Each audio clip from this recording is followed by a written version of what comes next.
एगे बड़ा बिजी रहे छी तू लागे छ कतो सेटिंग छ की आई रो बिजी रहबै न तोड़ के करेजा फटै छौ।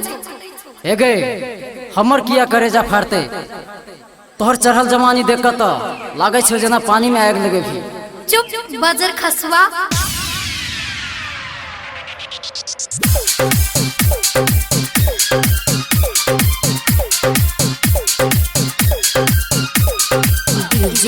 बादल राज तोहर चढ़ल जवानी बहकाल गे, तोहर चढ़ल जवानी बहकाल गे। इम पर करे छ वीडियो कॉल गे, इम पर करे छ वीडियो कॉल गे। अतिया डाटा तोहर हरदम खुलाल गे, दिया डाटा तोहर हरदम खुलाल गे। इम पर करे छ वीडियो कॉल गे, इम पर करे छ वीडियो कॉल गे।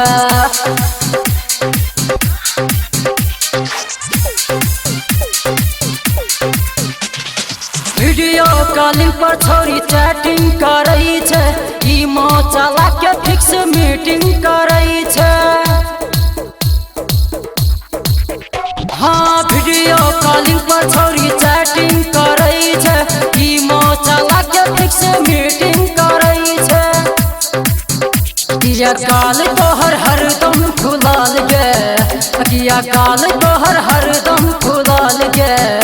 इमो पर करे छ वीडियो कॉल गे, इमो पर करे छ वीडियो कॉल गे। महीना वाला डाटा यूज करई छे, छौरा सबके कन्फ्यूज करई छे। हाँ महीना वाला डाटा यूज करई छे, छौरा सबके कन्फ्यूज करई छे। चाल लागे तोहर बड़ा डेंजर गे, चाल लागे तोहर बड़ा डेंजर गे। इमो पर करे छ वीडियो कॉल गे, इमो पर करे छ वीडियो कॉल गे।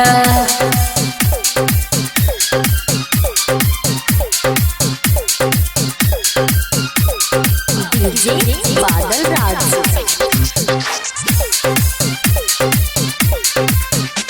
रितोली बाजार किया चलई छे ऐठ का, छौरा सब चुम्मा मांगो न है के बैठ का।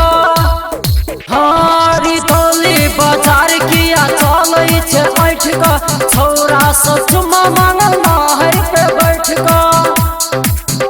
राइटर मनोज कहे छौ कनी चाल गे, राम ईश्वर कहे छौ कनी चाल गे। इमो पर करे छ वीडियो कॉल गे, इमो पर करे छ वीडियो कॉल गे।